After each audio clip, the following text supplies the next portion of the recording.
Hello all. I just wanted to take a minute and share with you some of the updates.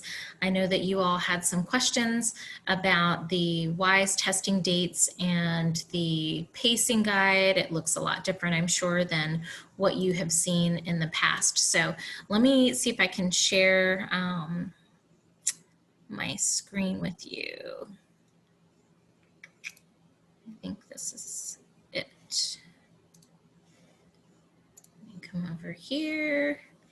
And so hopefully what you're looking at is the Schoology group for economics and personal finance. At least that's where we should be. So what I wanted to do is talk just for a minute about the WISE testing and how that impacted our pacing guide. So those of you who've taught this course before know that typically the first time our students test is in the winter, usually January at the end of our usual first semester time frame, which puts us kind of in the center of the year-long course. So last year we did the personal finance on the front end in an effort to better prepare our students for the financial literacy exam that they would be taking at the end of that semester.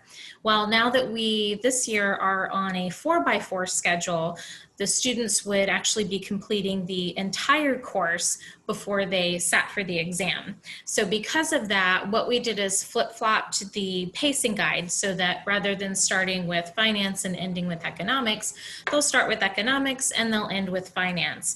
And this way, that'll be what is freshest in their mind when they sit for that exam. The dates for the exam are still going to be in that January timeframe, so that will be the first time that they sit for the WISE Financial Literacy exam. More information will be coming from our testing extraordinaire guru, Anjanette Hendricks, as we get a little bit closer to that. I know a few of you still have some questions about pre-tests and exactly how all of the remote testing will work, if that's what we need to do. And we're going to get that information out to you once we are a little bit closer. But I did want to at least share this part with you, and that is that yes, testing will take place. Yes, testing will take place as it usually does in the winter in January, and we are going to flip-flop that pacing guide because of that, so that we start with economics and we end with finance. Now, having said that, I know that we had some debate last year about the benefit of incorporating both of those together, the economics and the personal finance together. And if you look at some of the materials from the Virginia Council for Economic Education, that's kind of how they have it folded together, is it's sort of incorporated. I would say if you want to give that a try this year, because we're 4x4 and because you're covering that information in its entirety before they sit for the exam, I think that's probably an okay thing to do, because you're consistently covering both topics throughout the entire time. If you don't want to try that, and that's completely okay, then I would recommend following the pacing guide that we are providing up here. That way we can ensure that the students are getting the personal finance component as close to their first attempt at the exam as possible, the credential as possible. So real quick, I just wanted to pop open this pacing guide so that you could see what I was talking about. And this really just covers the first 9 weeks. It's intended to be the pacing guide for virtual learning.